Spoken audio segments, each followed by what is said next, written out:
বৃহস্পতিবার হাট থেকে আমার হাজবেন্ড কি বাজার করে আনলো আজকে আপনাদের সঙ্গে শেয়ার করব। সবাই ভিডিওটি না টেনে সম্পূর্ণ দেখবেন। প্রথমেই বাঁধাকপি।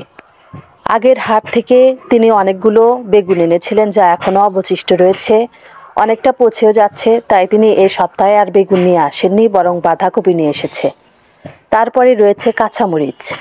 মোটামুটি এই সপ্তাহে কাঁচামরিচের দাম অনেকটা কমেছে, তাই তিনি একটু বেশি করে কাঁচামরিচ এনেছেন। কাঁচামরিচ যখন থাকে ডালা ভর্তি থাকে, আবার যখন না থাকে একটাও পাওয়া যায় না। এই সপ্তাহে তিনি একটু বেশি এনেছেন। কাঁচামরিচগুলো অনেক টাটকা ছিল। তারপরে রয়েছে পেঁয়াজ এবং দেখতে পাচ্ছি দুটো মাছ রয়েছে। আমি মাছগুলোকে বের করে নিচ্ছি।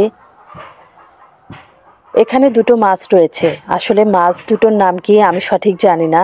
মাছ খেতে ভালোবাসি, কিন্তু মাছের নাম আমার জানা নেই। আমি মাছগুলোকে পলিথিন থেকে বের করে নিচ্ছি। এই মাছটার নাম কি অবশ্যই আপনারা জানাবেন কমেন্টে। মাছ দুটো একদম সমান মনে হচ্ছে। হ্যাঁ, যা ভেবেছিলাম তাই, মাছ দুটো একদম সমান। দেখে মনে হচ্ছে তারা হাজব্যান্ড ওয়াইফ। আপনাদের কি মনে হয় অবশ্যই জানাবেন। মাছ দুটো একদম সমান এবং খুবই তাজা ফ্রেশ মাছ, একদম নদী থেকে এনে সোজা বাজারে এনে বিক্রি করেছে। তারপরে রয়েছে আলু এবং পেঁয়াজ। আমি এক হাত দিয়ে আলু এবং পেঁয়াজগুলোকে ঢালার চেষ্টা করছি।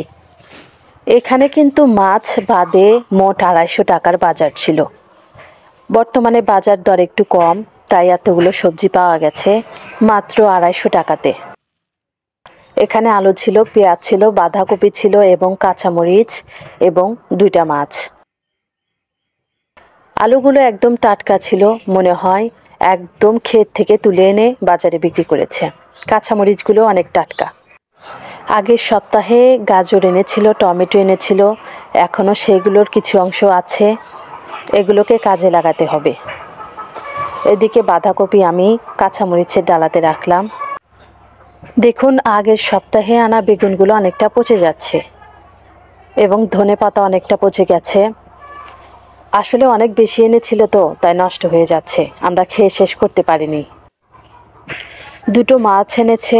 মাছ দুটো সুন্দর করে কেটে পরিষ্কার করে একটা ফ্রিজে রাখবো, অন্য একটা সুন্দর করে রান্না করব আলু, পেঁয়াজ এবং বেগুন দিয়ে। ভিডিওটি ভালো লাগলে অবশ্যই লাইক, কমেন্ট এবং শেয়ার করবেন এবং নতুন নতুন ভিডিও পেতে চ্যানেলটি সাবস্ক্রাইব করুন।